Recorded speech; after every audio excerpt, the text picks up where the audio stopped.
The Tom Woods Show, episode 1282. Prepare to set fire to the index card of allowable opinion. Your daily dose of liberty education starts here. The Tom Woods Show. Hello, folks. Tom Woods here. Before we get started on this debate episode, I have a word for the audiophiles out there in the audience. If you don't care about any of this stuff, you can just fast forward through it. But as a podcaster, I feel compelled to mention it. I've recently transitioned over to podcasting on my Mac, and I'm getting the hang of it little by little. I've got to iron out some glitches here and there, but it's more or less working. The problem is not so much with the Mac as it is with Skype. With Skype, when you interview somebody, particularly when you have multiple guests, you have a problem sometimes with crosstalk. When people talk over each other, Skype has trouble coping with this, and it will sometimes drop out one of the people. You may have heard this on my show. And it makes it very difficult to understand what somebody's saying because the person's audio is just being cut up and is just in tatters. So a way to cope with that is by using a service called Zoom instead of Skype, because Zoom really does preserve the integrity of each participant's audio file. So when there is crosstalk, it just sounds like crosstalk, like you'd hear on the radio or see on television. The trouble is, when I used it this time, this is my first time really using it, I guess I didn't understand how it worked as well as I thought it did, because instead of giving me a separate file for each participant, which is what I wanted, it gave me one big file, which is not what I wanted. And secondly, I should have recorded myself locally on my computer instead of recording myself going through Zoom, where it comes out sounding kind of, it's fine. You can understand what I'm saying, but it's not Tom Woods Show caliber. So I would like to have 3 separate tracks and then take mine out and replace it with this nice fresh one. Anyway, I couldn't do that. So when you're going to hear me just now, it'll sound a little bit like I'm on a transistor radio as opposed to in the Tom Woods Show studio. So just forgive that, because none of that matters. What matters is you are about to hear a civil debate on a topic people find very challenging not to become emotional about or to become vitriolic or vituperative. None of that's going to happen here. We have 2 people who are very friendly with each other, who have a great deal in common, but who just disagree very, very strongly on this important issue. So I'm now introducing the episode to you. I'm introducing my introduction, which you're about to hear, and I really hope you enjoy this episode. Now, in the comments section at tomwoods.com/1282, I insist and demand that people be civil and reasonable. I do not want to have to intervene in that comment section. You know who you are out there. Let's keep up the spirit of this debate in the comments section. That's what I want to see. And with that, let me introduce Tom Woods being recorded through Zoom. Hi, everybody. Tom Woods here. Today we are having a debate on quite a contentious topic between 2 folks who have a lot in common, as we were just discovering before starting the program. They both live in Manhattan. They're both Jewish. And they both have, of course, the Tom Woods Show as their favorite podcast. Now, I inserted that part. It's true, Tom. See, Gene's just trying to get brownie points at the beginning of the Exactly. It's actually true on my end as well. All right, thank you, Elliot. I appreciate that. Well, let me introduce first of all, the resolution and then the debaters. The resolution being discussed today is Israel should keep every inch of land that it currently possesses. And arguing in the affirmative is Elliot Resnick, who is chief editor of the Jewish Press. He studied history and Jewish history at Yeshiva University. You can follow him at Resnick Elliot on Twitter. That's Elliot with 2 L's and 1 T. I'll link to all this at tomwoods.com/1282. The Jewish Press, you can find at jewishpress.com. And arguing in the negative is Gene Epstein, who is formerly of Barron's and who is the director of the Soho Forum, a debating society in New York City, which you can find out about at thesohoforum.org. So the way this will work is, first of all, I'm going to hope that we can more or less police ourselves, because I would hate to have to run a clock that I then have to make buzzing noises and stuff like that. So try and more or less police yourselves. But what we'll do is we'll start with 10 minutes, up to 10 minutes for each person. Then they'll get 5-minute rebuttal. And then we'll have some time for the 2 debaters to question each other. And then I'll let each of them sum up and we'll be all finished. So having said that, since Elliot is arguing in the affirmative, he gets to go first. So Elliot, the floor is yours. Okay, thank you, Dr. Woods, for having me on your show. I would like to argue for this proposition from several angles. and I'll start from the most basic. According to the Bible, God gave the land to the Jewish people. Anyone familiar with the book of Genesis knows that God, on several occasions, tells Abraham, Isaac, and Jacob that he will give the land of Israel, then known as land of Canaan, to their descendants, i.e. the Jewish people. This is not controversial to anyone who's familiar with the Bible. Indeed, that is why before there was actually even a modern Jewish Zionist movement, there was actually a Christian Zionist movement, which was actually particularly popular in this country. It was known as Restorationism, the notion being that we would restore the Jewish people to the land of Israel. It's very popular in this country. John Adams actually wrote in 1819, quote, "I really wish the Jews again in Judea an independent nation," end quote. And he also envisioned 100,000 Israelites, well-disciplined as a French army actually conquering the land. So Israel should keep the land it currently possesses because it has a divine right to it. Okay, well, let's say somebody says, well, I couldn't care less what the Bible says. Well, first of all, it's not clear why he shouldn't care what the Bible says. The Bible claims to record the word of God. So we're talking about absolute truth here. So if an all-knowing and omniscient being tells you that a certain country belongs to a certain people, one would think that that statement should be of some import. God's opinion on Israel, or for that matter on abortion or gay marriage or assisted suicide should matter, one would think, just as much as, I don't know, maybe Noam Chomsky's or Peter Singer's. In this regard, I'm actually reminded of Charles Murray's The Curmudgeon's Guide to Getting Ahead, in which he writes that if you're going to be an agnostic, at the very least, you should be an educated agnostic, because religion is not exactly a small matter. If God exists, if God actually spoke to man, it's highly relevant what he said, it's highly relevant to one's life.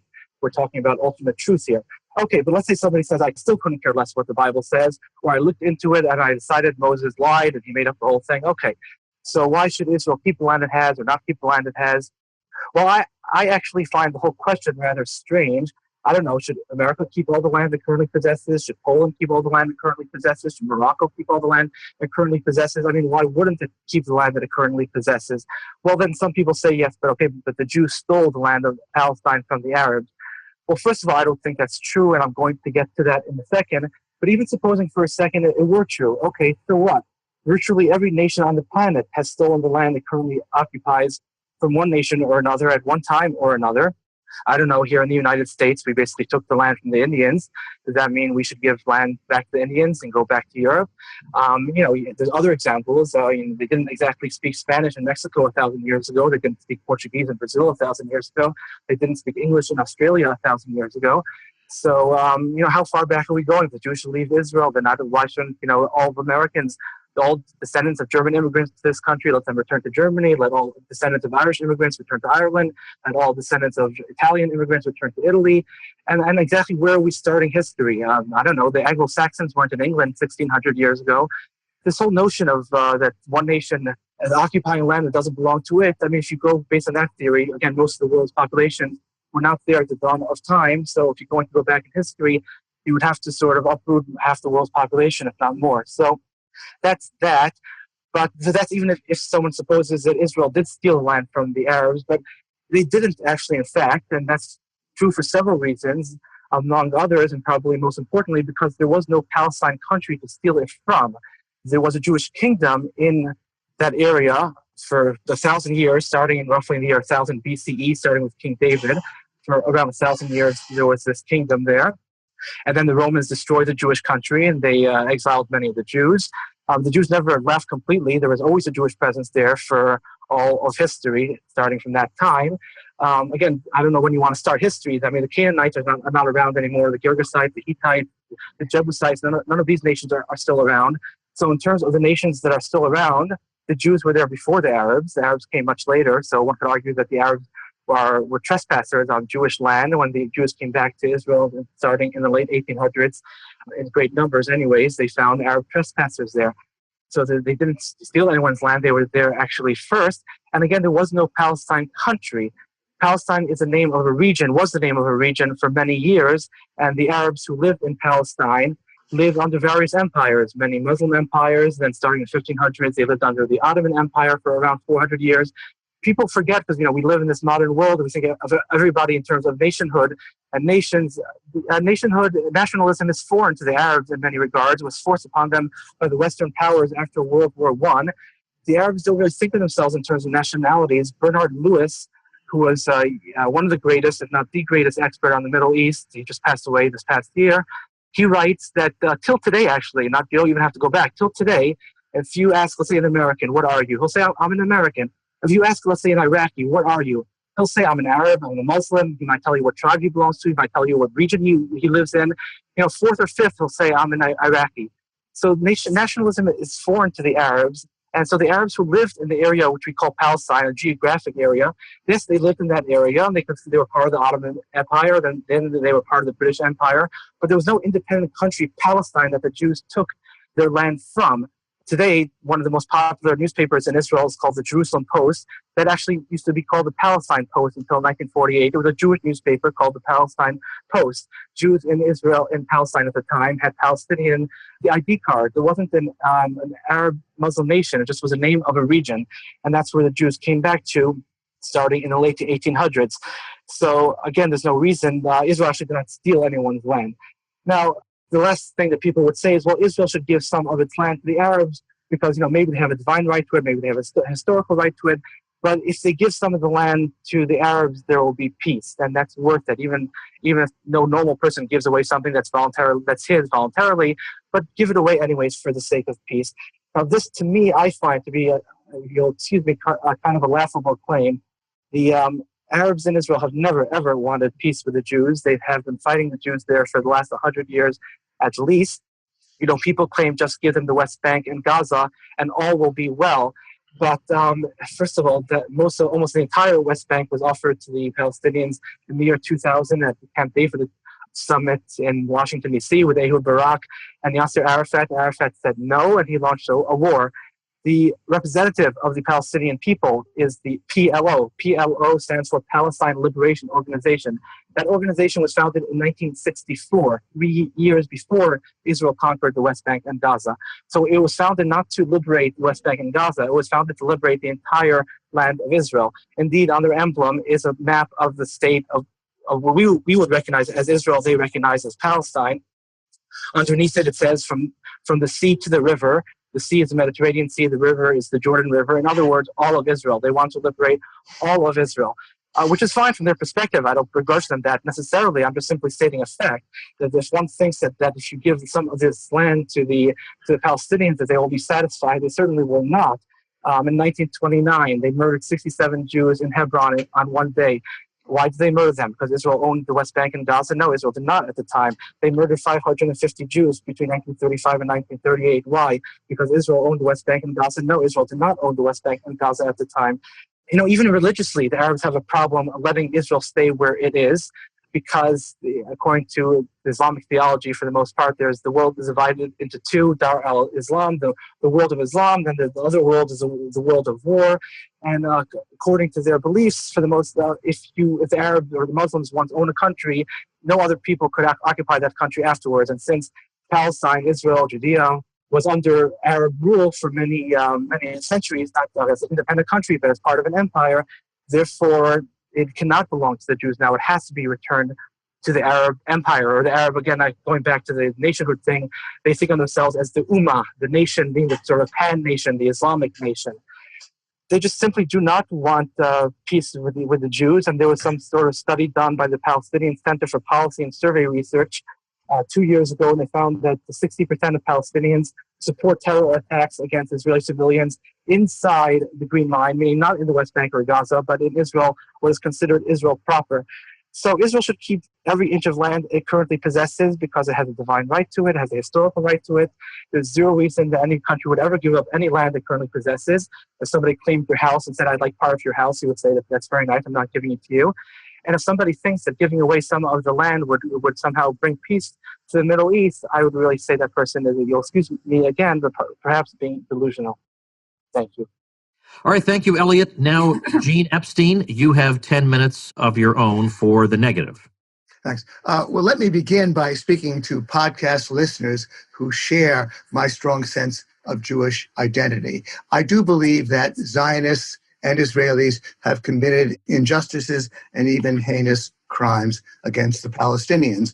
But my pride in being Jewish is not diminished by this knowledge any more than knowing about the even greater crimes of the U.S. government diminishes my pride in being American. I even take pride as a Jew in knowing that many of the most reliable and vocal witnesses to these crimes have themselves been Jews and Zionists. We are a candid people who tell it like it is. And I feel nothing but contempt for Jew haters who cite the crimes of Israel to justify their hatred.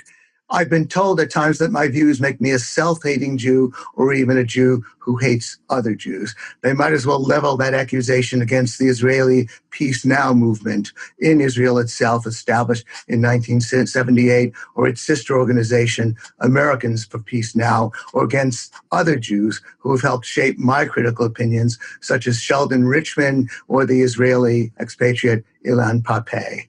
Many Palestinians were slaughtered by the Israeli military and hundreds of thousands forcibly expelled from their homes.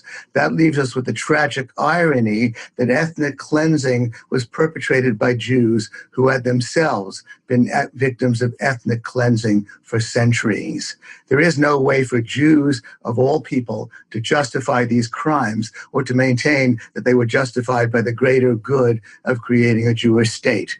And there is certainly no way for libertarians of all people to endorse these crimes either, since the non-aggression principle is our defining principle.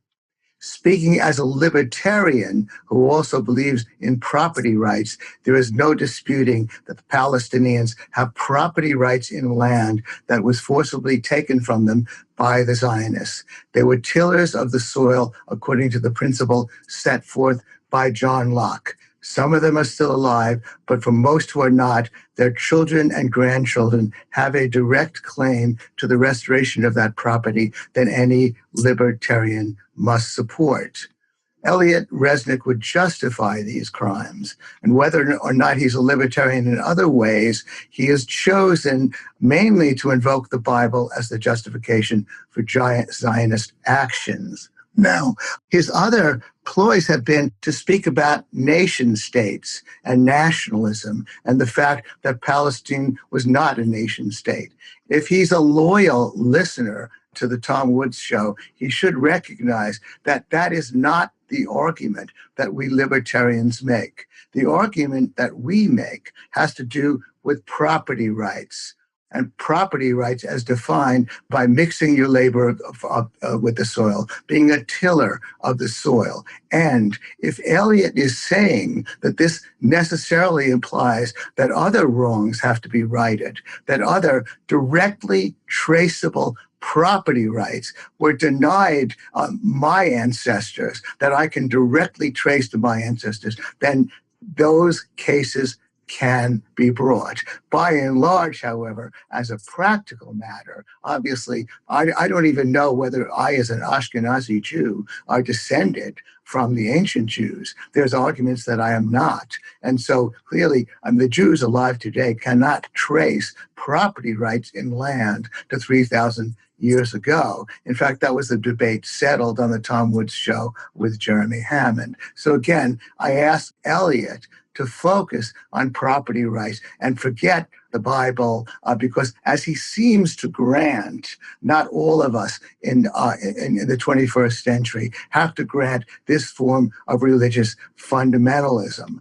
Eliot, in one of his articles, quotes approvingly the destruction of the seven nations living in Canaan by the Jews and by God's edict. The mass murder of people, whose only offense is that they live in a certain place that others want to expel them from. Again, there's no way for people of all creeds, libertarian or Jewish, to accept that kind of value in the 21st century. There is no way then to deny the right of the Palestinians to reclaim their land. There is also no denying that Israel's illegal settlements on the West Bank should be removed. That, too, is codified by the Fourth Geneva Convention of 1949, which prohibits countries from moving populations into territories occupied in a war. This was confirmed by the International Court of Justice in 2004. But again, libertarians don't need such backing to recognize that this seizure of property violates the non-aggression principle and violates property rights in directly traceable claims. Now, with all that said, there is evidence that the Palestinians will not completely press their rights. One alternative is a two-state solution. To begin with, the settlements themselves make up very little land. Palestinian negotiators, contrary to what Elliott seems to think, have produced detailed maps showing that it would be possible to give the Palestinians a contiguous state with more than half the Israeli colonists allowed to remain. That's a very generous offer, given the outrages the Palestinians have suffered.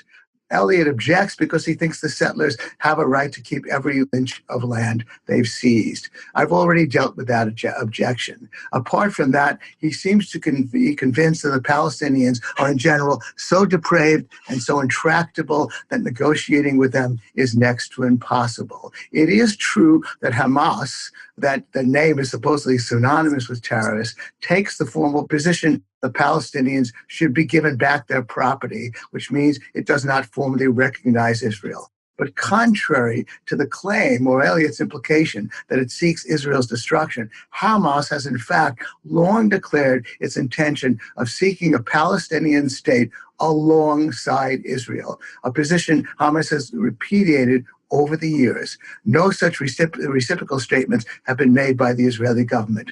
But that does not mean Israel's policies cannot change. And if a two-state deal is struck, much of the reason for Palestinian militancy will be removed. But let's even imagine that the most violent elements do take control of the Palestinian state. Will it then be so foolhardy as to launch an attack on Israel? Given the balance of power, the outcome of such a conflict would be similar to the U.S. having to repel a military invasion by Mexico. And just like the U.S., Israel has nuclear weapons. Instead, Elliott proposes that the Palestinians be driven out and be allowed to, quote, according from one of his articles, live anywhere they wish in the Middle East, 22 states. If these 22 states open their doors and if the Palestinians decide to move there, no one could object. By similar logic, no one could object if the U.S., Canada, Great Britain, Australia, Japan, the Nordic countries, and all the other countries of Western Europe offer open immigration to the Israeli Jews. If forcible transfer is an acceptable idea, then a better argument could be made that the Israeli Jews should be forced to live anywhere they wish in any of these 20 countries. For all the hate crimes against Jews in the wake of the awful shootings in Pittsburgh, we Jews in the U.S. arguably live in safer circumstances than our counterparts in Israel. Last year, the Pew Research Council released a poll in which Americans were asked to rate different religious groups by the warmth of feelings they inspired. The group that scored the friendliest response was the Jews, who scored just above Catholics and mainline Protestants. And I bet Elliott isn't planning to leave Manhattan anytime soon, just as I'm not. Unfortunately, tragically, the dream of Israel being a safe haven for Jews has so far been something of a nightmare.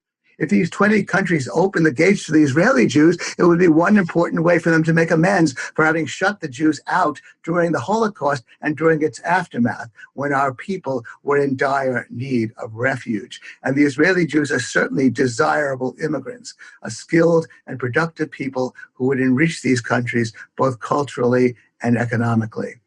Of course, I'm only making this proposal to point out that it's a much better idea than Elliott's about the forceful transfer of Palestinians or the idea that Israel should keep every inch of land it currently possesses. My real hope is that a two-state solution will ultimately lead to one state in which Palestinians and Jews live together, just as they did before the Zionists arrived. Finally, Elliott seems to think it's possible for Israel to be exclusively Jewish and be a democracy at the same time. I must counter that it's not possible for Israel to be exclusively Jewish and be a liberal democracy at the same time. In a liberal democracy, the default position is that everyone gets included unless there is a compelling reason to exclude. No such compelling reason can possibly apply to the Palestinians who live in Israel or the Palestinians in the occupied territories. Let me end with a classic joke about the Jewish telegram. It reads, "Start worrying, stop, letter to follow." Elliot has been sending Jewish telegrams, convinced that Israeli Jews are in a permanent kill or be killed situation with the Palestinians and that both sides must act accordingly. But even deep-seated hostilities can be healed over time if people of goodwill take the initiative. I urge Elliot to become one of those people of goodwill. I even urge him to attend the concert in New York City, conducted by Daniel Barenboim, which is in which he's got musicians who are Palestinians and Israelis playing together. Barenboim said, you guys can agree about how best to play Beethoven, and I think you'll begin to agree about how best to live together. Thanks. All right, Gene. Thank you very much. Elliot, 5 minutes to respond. Okay. Well, first of all, you talk about the non-aggression principle. If you want peace in the Middle East, it's very simple. The Arabs simply have to stop shooting. As soon as they stop shooting, there's instant peace. It's not Israel who's starting the fight or continuing the fight. It's the Palestinians who are continuing the fight. So when we talk about aggression, every single day the people who are being aggressive are the Palestinians, not the Israelis. Also, as a libertarian, by the way, generally speaking, we, at least modern libertarians, think that America should not really care very much about what happens in the rest of the world, shouldn't interfere. So I'm not sure why anyone in general cares very much about what happens in Israel. As somebody, I'm with Dr. Ron Paul on these type of things. I think America should really have almost nothing to do with Israel. Let the Jews and Arabs fight it out, and whatever happens, happens. I do not think that America should continue giving Israel money. I don't think America should continue giving Egypt money. I don't think America should be involved in this at all. They should be non-interventionists and have nothing to do with it. To the extent that they should, if somebody does believe in interventionism, I would argue, if anything, one should encourage the Jews in Israel to be tougher against the Arabs, because giving land to the Arabs does not produce peace. On the contrary, one could argue, before the Oslo Accords in 1993, there was terrorism, but nothing like there is today. You could walk, let's say, in Ramallah as a Jew with a yarmulke kippah on your head and not be lynched. That's not the case today. If you walk into Ramallah as a Jew, you will be lynched. Terror increased vastly after the 1993 Oslo Accords when Israel started giving the Arabs land. And I would argue because the Arabs do not view compromise as an honorable mode of acting. They view it as weakness. So as soon as Israel started giving land to the Arabs said, oh my gosh, we actually could win this fight. And they actually increased their violence rather than decreased it. You say that I think that Hamas is so depraved that there's no negotiating with them, there's no talking to them. I actually do not think they're depraved. If I were an Arab, I probably would do exactly what they're doing. I see themselves, they want their country back. It's very simple as far as they're concerned, and I don't begrudge them for wanting what they see as their country. It's not their country, but they see it as their country. Fine, they were there for a long time. I don't begrudge them for what they do. Anything, actually. I'm an outlier on that. I don't even have a problem per se with terrorism as a tactic of war. If Hamas decided to start killing only Israeli soldiers rather than women and children, it wouldn't make any difference to me. I'm not against terrorism as a tactic of war. I believe populations are in the fight together. So I don't begrudge Hamas for what they do. I mean, as a Jew, I do. But again, if I were them, I would do the same thing. I'm just saying there's a fact. They actually want all their land back. I said the Palestine Liberation Organization, PLO, they want to liberate all Palestine. It was founded in 1964 before Israel had the West Bank. You never quite addressed that point, that this organization was not founded to get the West Bank. It was founded to get all of Israel, or the poll that shows that most Arabs in Israel agreed to violence against Jews within the Green Line. This is simply not the case. And again, PLO, by the way, is the moderate party, quote unquote. This was Arafat's party. I mean, the fact that people think it's a moderate faction is almost laughable. Arafat, of course, was the founder of the modern hijackings. Mahmoud Abbas, who's the head of the PLO now, is a Holocaust denier, among many other things. In the Palestinian authorities, they routinely name schools after terrorists. They routinely name plazas after terrorists. They educate their children to grow up to be suicide bombers. This is not exactly a secret. You go on Palestinian Media Watch. They watch Palestinian TV every single week and record instances. You even have little children as young as 6 or 7 saying they dream of growing up to be suicide bombers. So this is not a population that wants Israel to be there. And I don't begrudge them. If I were them, I wouldn't want Israel to be them also. But it's just a fact. If you see their TV, if you see their propaganda, if you listen to their speeches, they do not want Israel there. Now you talk about the property rights, libertarians. And you say if we could directly trace the claims, then you would think that even in other countries we should bring these claims. I don't know if you need to directly trace claims. It's very it's well known that the Indians occupied most of this, large part of this country or decent part of this country before the colonialists came from Europe. I don't think, why do we have to trace an exact lineage?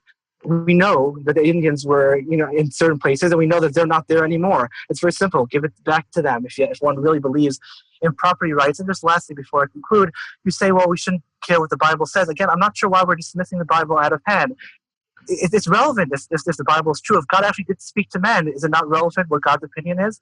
This is not a small matter. It matters quite a lot whether actually God exists and if God actually spoke to man, and if he did, what he actually said. So I wouldn't just dismiss it out of hand as being irrelevant. Thank you. Wow, that was almost exactly 5 minutes. Very, very good. All right, Gene, 5 minutes for you. All right. Well, taking your points back to front, Elliot, as I said, it has been declared as a matter of international law that Israeli occupation of the territories is illegal. The International Court of Justice so declared in 2004. Now, they too read the Bible, and they too recognize that you cannot invoke the Bible to settle international differences, because if we start doing that, then other sides are going to start invoking the Quran. And that way leads to fundamentalism. That's not the way of the Enlightenment. We are all entitled to our own religious beliefs, but theocracy is regarded as an evil in the 21st century. You mentioned tracing, that the Indians should trace their general association with people 2 centuries ago or 2 centuries ago. Well, again, we are libertarians. Libertarianism is all about individualism. As I mentioned, I'm a Jew, and I do associate myself with the ancient Jews. However, I'm an individual, and libertarians have to treat me as an individual. I've got to trace specific lineage rights. That's how libertarianism works. We don't work in large groups. Large groups are not about individual rights. Large groups are about trampling rights. You speak about being an Arab, that if you were an Arab, you would do what they're doing. You are indeed echoing the statements of people like David Ben-Gurion. Don't you realize that when you say that, you are violating the golden rule, that you can understand how they feel and you would behave exactly the way they do if you were in their position? Do you see that? I've learned recently, by the way, that the golden rule, do unto others as you'd have them do unto you, or word to that effect didn't just appear in the New Testament. It's in the Old Testament as well. So I won't even debate that with you. I'm sure you know your Bible better than I. I can only say that that's like a second rule of libertarianism. Tolerance, putting yourself in the other person's position, because again, we believe my right to move my fist stops at your chin. That's why we believe in the golden rule. That's why we believe in tolerance. Now, you mentioned that's right.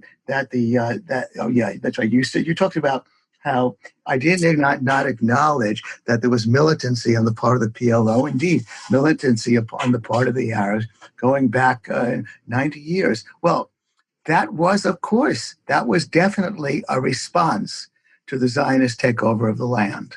And they were, at that time, rejectionist in the strict sense that they did not want Israel to exist. However, that changed decades ago. Hamas has repeated over and over ago, I can quote you sources on this, that they will accept a two-state solution alongside Israel. The PLO, by the 1980s, renounced their rejectionist position. There has been no such acknowledgement of the Palestinian rights on the side of Israel. That's the imbalance. So again, history is interesting to trace, and relevant. But history becomes irrelevant in terms of your specific argument when you make the point that at one point the PLO were rejectionists. Right now, at the moment, the Palestinians across all categories have endorsed a two-state solution. We could even quibble about what's happened in the year 2000.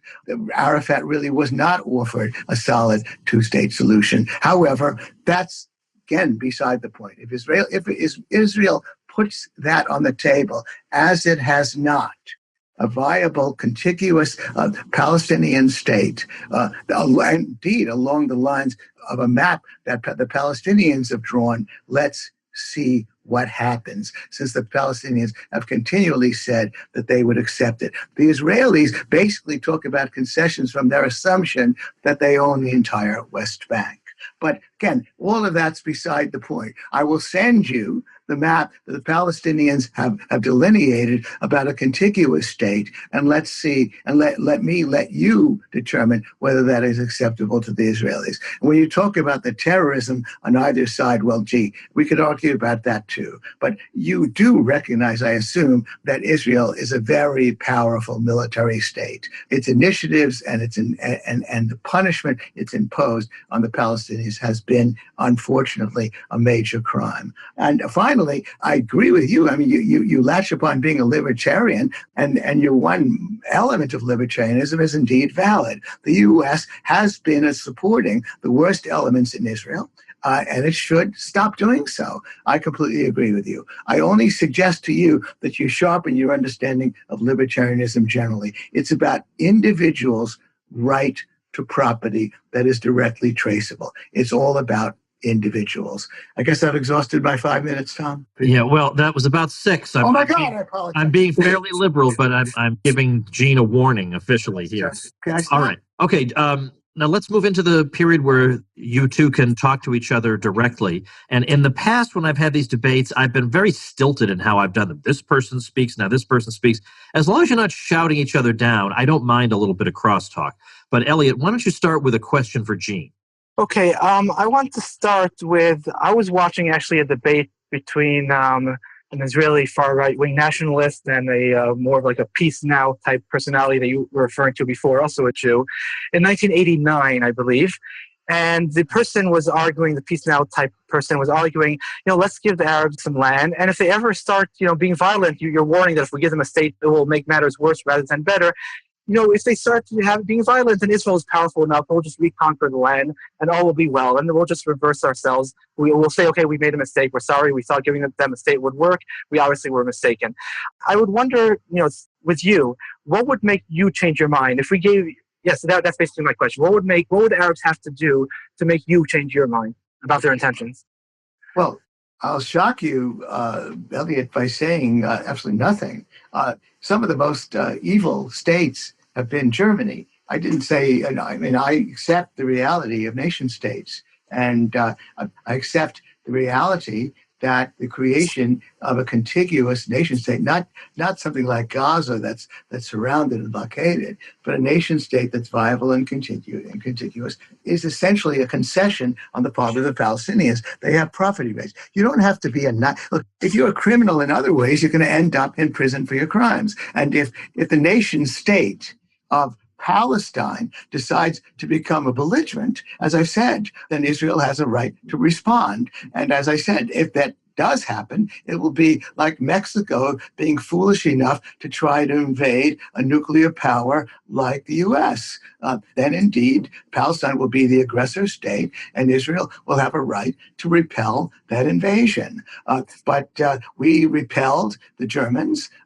We repelled the Japanese. They still have their nation state. That's pretty much the way it works in the world. I don't think that I don't think that, first of all, the Palestinians are so foolish or even so evil, but especially so foolish as to think that if they have a nation state, they would take on the very powerful nuclear power that is Israel. So I'm not worried about that. But again, to specifically answer your question, countries have been belligerents, but the prediction that they will become belligerents doesn't mean that in any way negate their right to the property that was taken from them, or, as I said, their right to make a huge concession by accepting, giving up on that property rights, and even in the case of the proposal by the Palestinians, a state that will allow more than half of the Israeli settlers to keep their land. So nothing will change my mind after that. But as I said, to answer your specific question, a belligerent state that commits aggression has a right, the country that's aggressed against has a right to respond with defense. Fair enough. That's all. Fair enough. Okay. My question for you is, again, just to sort of focus on the golden rule. Let's say the situation were reversed, and let's say that the Jews were living in Israel, and they had property rights. They had property. They tilled the labor with the soil. But somehow the Arabs are coming from Europe and coming from Russia and elsewhere, and they claim the Quran. I don't know. You probably know more about the Quran than I do. They claim the Quran as their justification for wanting to push the Jews out and wanting to take over the land and then hold on every inch of property. Again, I guess I'm imploring you to think of the golden rule. What would you say then? If, let's say that the entire history of the Middle East were told, where every time we read Jew, it would read Palestinian, or not every, it would read Arab, because they would be outland. They would be coming from another country. And every time we read a Palestinian, we read Jew. Let's say the Jews were driven out the way the Palestinians were. If the situation were reversed and they invoked the Quran, how would you feel? What position would you take? But we were better than their Bible? Is that what you say? No. First of all, what I said before, fair enough. I just thought it was a consistent answer, not necessarily that I agree, but it was a consistent, logical, as far as I'm concerned answer. No, but in terms of, that actually is what happened. Is the Jews were in Israel, the land of Israel, they were kicked out. That's precisely what happened. And also to your question, it's a little bit. A few things that are a little bit difficult. We're talking about the Israelis, the Jews, and Palestinians. Those are groups. And then you say we should only talk about individuals. It's kind of hard to do both. That's number one. Number two, we're talking both as Americans and as Jews, and those are kind of two different arguments. As a Jew, I couldn't care less what the other person says. If you were living in a certain house, it's your house, you've been living there your whole life, it belongs to your parents, and somebody comes from the street and says, well, it's really my house. You wouldn't really care about his claims, about his history, about his argument. You wouldn't care. You would just say, well, I'm sorry, I haven't owned this house. And as far as I'm concerned, it's this house. You might have had a divine vision that it's your house. It's fine. It's your problem, not mine. I don't care what the Arabs think. As a Jew, I couldn't care less. They can have all the arguments in the world. I don't care. It's mine, and it's given to me by God. So that's as a Jewish argument. As an American or as an outsider, it doesn't. I would just say let them fight it out. Again, if you believe in the Bible, I think it's clear the Jews are right. But supposing you don't believe in the Bible, there's arguments on both sides. Again, I'm not sure why the Arabs can't continue living exactly as they were living before. Nothing changed when the Jews came on the scene.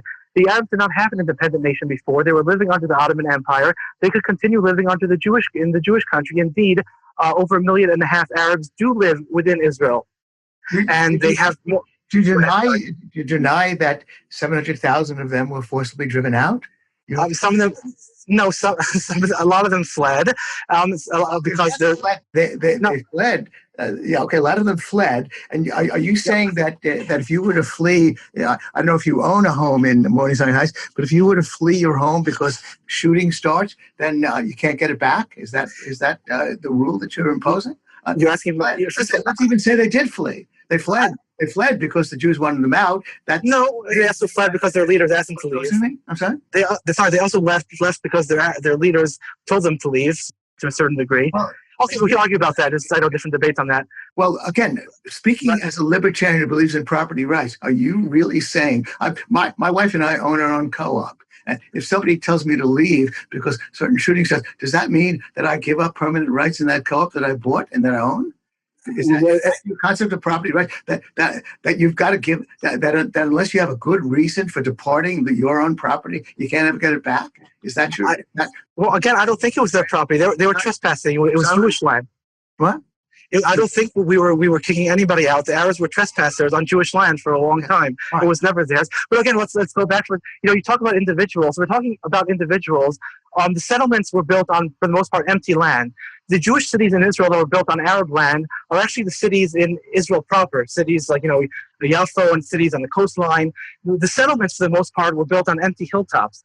So if anything, it would be the West Bank communities that would be more legitimate than the communities in Israel proper. Israel, the Jews also built up half the country. I mean, if we're talking about individual rights, we're talking about particular great-grandsons of particular Arabs claiming a certain house on a certain street in a certain neighborhood. I mean, most of the country Jews are not living in houses that belong to Arabs. The Jews built up most of the country. There were how many Arabs were there? 500,000 Arabs at the time when Israel was created, maybe a little bit more.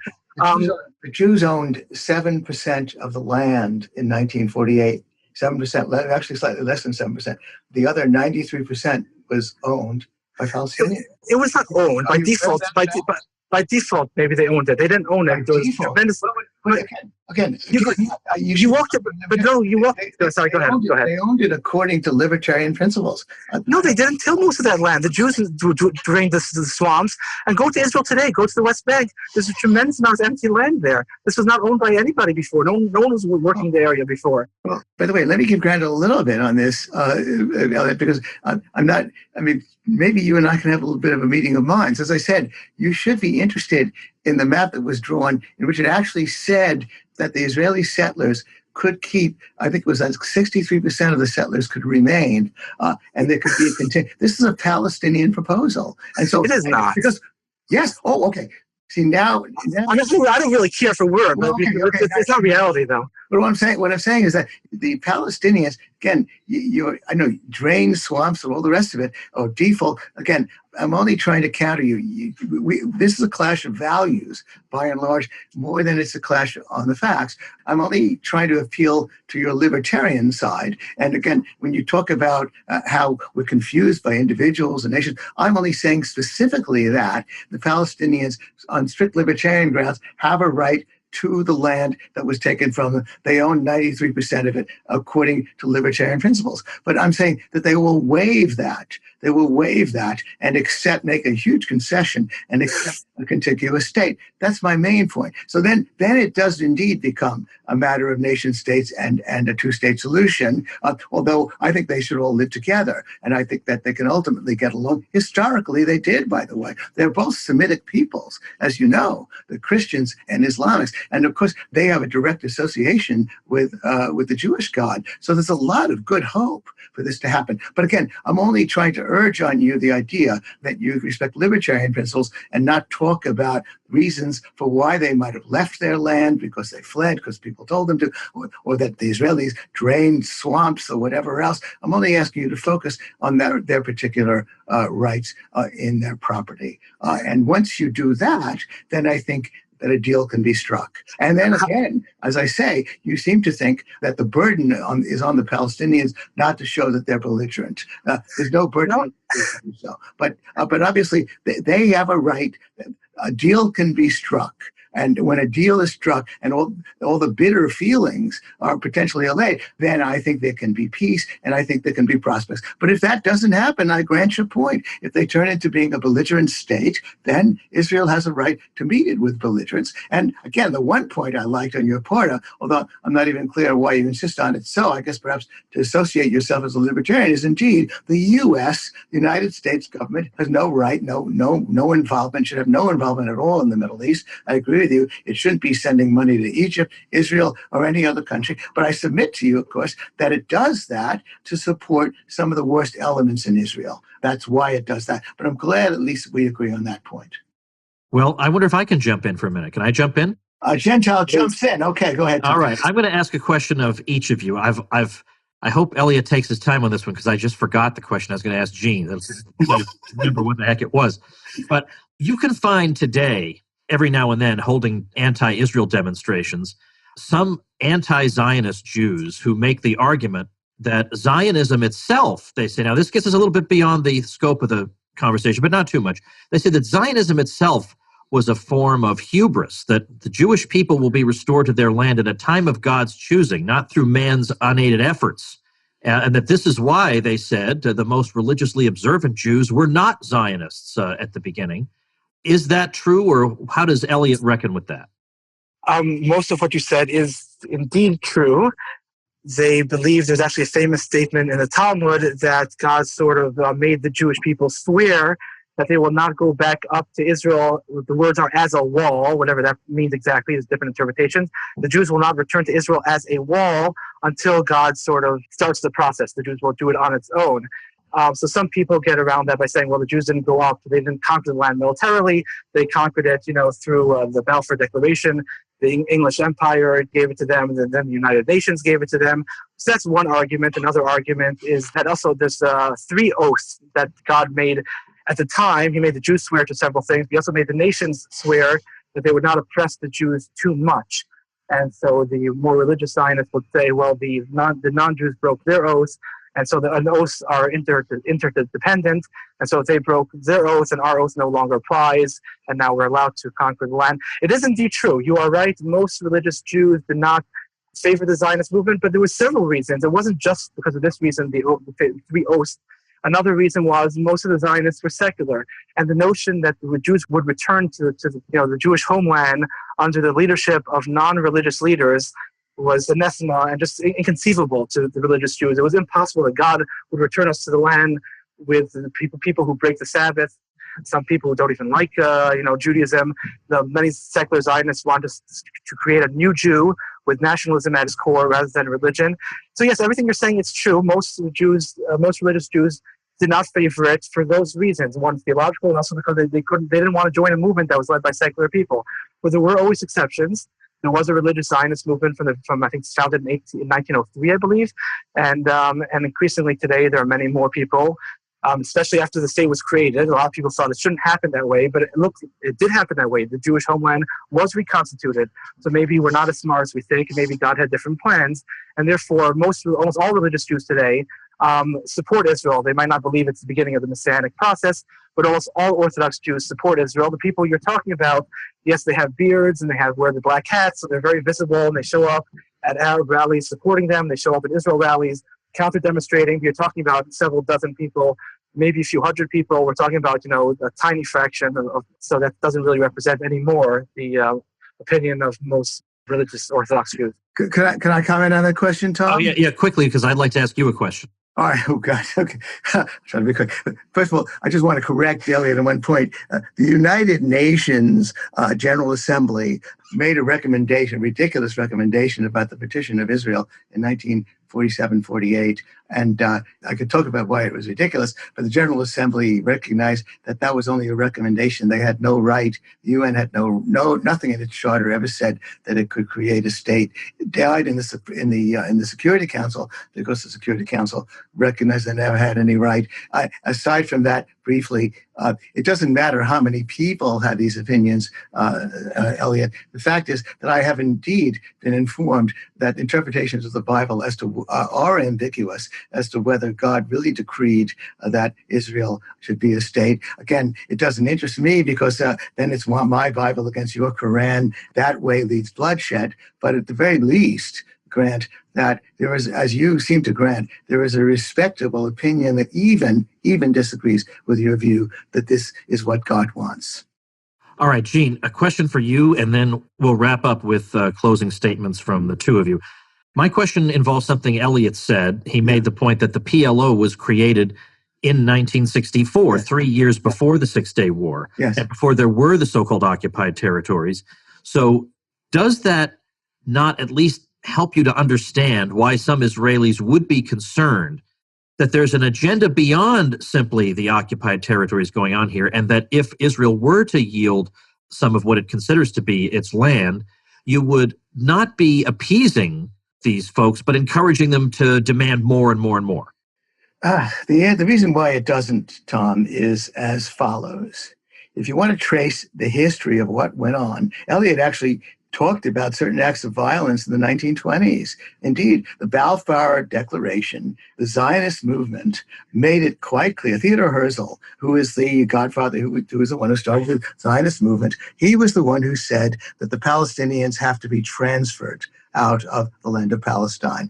The declaration, right from the start into the 20s, 30s, and all the way up, was always that a nation state would be imposed on the Palestinians, that they had to be transferred. That was the reason for the conflict. It wasn't that the Palestinians were being paranoid. That was what was being explicitly stated. And when the PLO was formed, of course, it was all about the fact that 700,000 Palestinians had been driven out and were not allowed to return to their land. So obviously, that's what added insult to injury. The very thing that the Zionists had promised had taken place. They'd been driven out and they were not allowed to return. And so to say that that means that they're not arguing in good faith because the occupied territories hadn't taken place is completely beside the point. The crimes that I mentioned, the slaughter of Palestinians, the forcible expulsion of Palestinians had already taken place. They were not allowed to return. They were refugees. For that reason, again, it's not just that you can go back to the formation of the PLO. You can go back to the 1920s. The British actually studied the situation and found that prior to the entry of the Zionists, Jews and Palestinians there was no problems. They were amicable. They had mutual respect. It was only until the militancy of Zionism came to the Middle East that the Arabs began to respond, not for paranoid reasons, but for quite valid reasons. So again, this says nothing about whether they can negotiate, especially since they themselves have put on the table a two-state solution, making huge concessions, and no such concessions have been made by the far more powerful Israeli state. If I could just comment briefly? Please. So first of all, you say the Arabs lived amicably with the Jews. When the Arabs are in charge, they always live amicably with the Jews. For the most part, every once in a while there's some violence. If you read the history of the Middle East with the Jews living there, it wasn't always peaceful. But if the Arabs are in charge, indeed, they will often be nice. That's why an Arab man is allowed to marry a Jewish woman. He's in charge, but a Muslim woman is not allowed to marry a Jewish man because then the Jew will be in charge. As long as the Arabs are in charge, indeed, they often are nice. Also, I just want to comment briefly. You say the Herzl wanted the Arabs out. Now, I actually happen to want the Arabs out. I think that would actually lead to a peaceful solution. Jews in one country, Arabs in another country. Indeed, that's what the left wing wants, that they want an pure Arab state in the West Bank, Yudin Ryan, no Jews there. I actually think a separation between Jews and Arabs would work, but that's actually not what the Zionists wanted. You're referring to one comment Herzl makes in his diary, and I think in 1898 or so, or 1899, Ben-Gurion also made one or two comments privately. Almost all mainstream Zionist leaders, including the revisionist Jabotinsky, all of them opposed forcible transfer. I actually support it, but almost all of them opposed it. In 1967 war, there were many Arabs in the West Bank who were fleeing to Jordan. Moshe Dayan stopped the bridges. He literally stopped them from fleeing. He said, no, please do not go. Stay here. We'll be nice to you. So this is not the mainstream Zionist opinion at all, not even close. All right, it's time now to wrap things up. So Elliot, you'll get up to 5 minutes to summarize your position, starting now. Okay, I want to close with a few things. Number one, there seems to be people who talk about Israel. There's almost an obsession with Israel. They don't just merely dislike Israel; they detest it. And I think people should think about that for a moment. Sometimes people get upset. How come when I criticize Israel, how come you're equating anti-Zionism with anti-Semitism? The reason people do that is because they notice a certain vitriol in the opposition to Israel. Okay, so let's say you think, incorrectly in my opinion, but let's say you think the Arabs, the Jews fought back against the Arabs and they murdered several civilians, let's say. Okay, hundreds of civilians are murdered all the time in Syria. There was much violence in Sudan. There's violence in so many different places around the world. And these same people who go apocalyptic, I'm sorry, that word's not one of my favorite, over Israel, do not say very much when it comes to these other places. There seems to be a disproportionate reaction and disproportionate vitriol towards Israel. So I would ask those people in this listenership, if indeed there are any, those people who really detest Israel so, I would encourage them to ask themselves, is it just their opposition to Israel, or is there something deeper going on? And if so, perhaps it's something perhaps wrong with the character of these, and perhaps some introspection is called for. Is their opposition to Israel purely in opposition to their policies, or is there perhaps something deeper going on? And I know you're not really supposed to say this in public, but I actually have no problem with mild distaste for certain people. Perhaps you don't like the French, you think overall they're a little bit immoral. I don't know. Perhaps you don't like the Germans, you think they're too rigid. Perhaps you don't like people in Brazil. You think they're not as industrious as you would like. I don't know. I don't mind mild distastes for people. If you have a mild distaste for the Jews for whatever reason, I think you're mistaken. You're losing out, but okay. But there's not a mild distaste for Israel. There's a vitriol towards Israel. And I would encourage people who have this vitriol to ask themselves, if something's wrong with themselves, really. Is there something wrong with their reaction? Because I think most of us could agree that anti-Semitism is not something which is really proper or good. So that's the first thing I would say. The other thing I would say, people present this whole Israel-America, the fight, as a one-sided affair. America is only helping Israel. Israel's not giving anything to America. That's actually not true. Israel gives a tremendous amount to America. For the most, in terms of terrorism, Israel has a great intelligence service. America doesn't really have spies, let's say, in Syria or Iran and other countries that it's worried about. Israel most likely does. It has many Jews who lived in those countries 70 years ago, were driven out by the Arabs, incidentally. And so they're familiar with the culture. And so Israel does have spies. They also have tremendous tech know-how. And they provide America with a lot of intelligence. They provide America with many other things also, with water irrigation technology. It's called drip irrigation technology, I believe. They almost all major tech companies in California have either branches or research labs in Israel. If America ever needed a reliable ally in the Middle East in times of emergency, Israel is basically the only country that America could really rely on. So there's much in common. And as much that America gets out of being friendly with Israel, this is not a one-sided affair. And just one also brief comment about the Israel lobby. People always complain about the Israel lobby, the Israel lobby. Yes, of course, there is to some degree an Israel lobby. But I actually interviewed Jack Abramoff, of the infamous Jack Abramoff, a few years ago. And I asked him about the Israel lobby. And he said, and I think he's right, he said, yes, there is an Israel lobby, but there would never be the support for Israel that there is in America just with the lobby alone. It's because of a deep-seated love for Israel among the Christian population. And I think he's absolutely right. I was actually at a conference in Washington, D.C. a few months ago, the Road to Majority conference. Every time a politician, this is hundreds and hundreds of Christians, maybe 15 Jews there, every time Israel was mentioned, or the fact that we moved the embassy from Tel Aviv to Jerusalem, huge rounds of applause, huge. There's a deep love among the populace of this country for Israel. So this is not some sort of Jews who are manipulating people to have America side with them. Again, if it were up to me, America wouldn't be involved at all. But to the extent that we are involved, this is not a one-sided affair, and this is not because Jews are manipulating anybody. There's really a deep-seated love for Israel among the Christian population, among others in this country as well, for many reasons, for strategic reasons, and so on and so forth. The last thing I would say is, don't trust me, don't trust Gene, don't trust any. Go to Israel yourself. I would encourage people to go to Israel themselves, go there, see for themselves. You know, I think you'll see a very diverse country. You'll see white Jews, you'll see black Jews, you'll see Jews from Russia, you'll see Jews from Iraq, you'll see Jews from America, you'll see Jews from England, and you'll see 1.5 million Arabs who live in Israel, very happily so. Many of them, the Arabs in Israel, have a higher standard of living than almost any other place in the entire Middle East. So I would encourage you just go for yourself, see what kind of country it is, and I think you might be surprised. Thank you very much. Thank you very much, Elliot. Gene, you get the final word. Yeah, I'm glad. Thanks, Elliot. Yeah, all right. Yeah, I get 5 minutes. Yeah. Well, first, Elliot, as I began by saying, the Jew haters who use Israel to justify their hatred of Jews, I have nothing but contempt for them. So you and I agree about that. With respect to detesting Israel or Israelis, I do detest actions of the Israeli government. But just as I detested the Iraqi war and the Vietnam War, I have nothing against the GIs who were forced to fight those wars. I have sympathy for them. I have been to Israel as well.